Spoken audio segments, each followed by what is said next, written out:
Untuk grafik yang pertama yang akan aku bahas di video ini adalah grafik batang.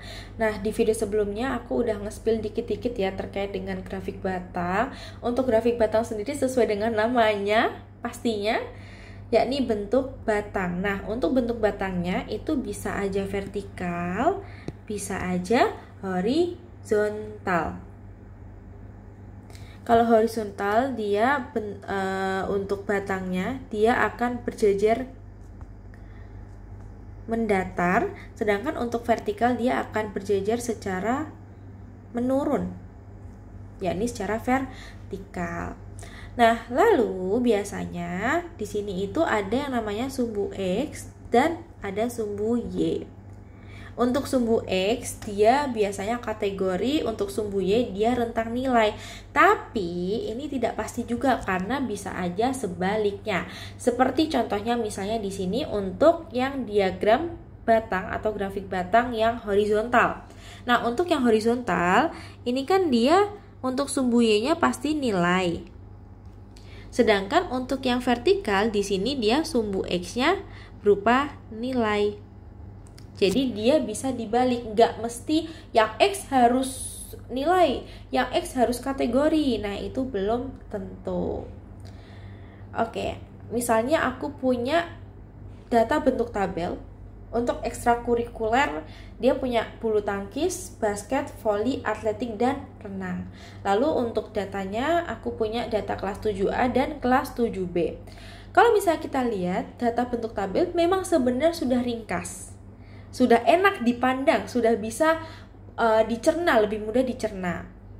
Tapi kalau misalnya seperti ini, dia tetap butuh waktu untuk melihat mana sih yang siswa yang paling banyak di ekstrakurikuler, mana sih siswa yang paling banyak ada gitu.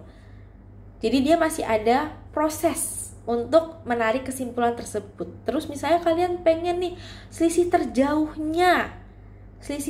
antara kelas 7A dengan kelas 7B jumlah siswanya itu yang mana? Nah, kalau seperti ini kan kalian pasti harus menghitung satu persatu, ya kan? Tetap membutuhkan waktu lebih lama dibandingkan ketika kita misalnya punya di sini grafik jumlah siswa yang mengikuti ekstrakurikuler. Kalau kalian lihat di sini, kita bisa menjawab lebih cepat ketika ada yang menanya. Mana sih mana sih siswa yang paling banyak? Yakni yang paling tinggi dong, ya kan? Yakni kelas 7A di ekstrakurikuler renang. Terus kalian bisa menjawab lebih cepat juga. Mana sih selisih terbesar?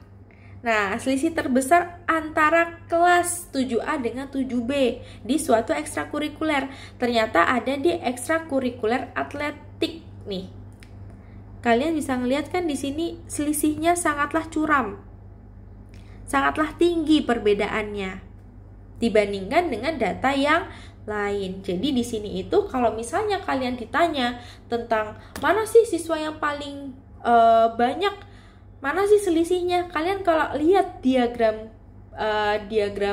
atau grafik batang, kalian pasti bisa langsung lihat, oh ini jawabannya, oh itu jawabannya. Jadi lebih cepat. Itulah salah satu kegunaan untuk diagram atau grafik batang.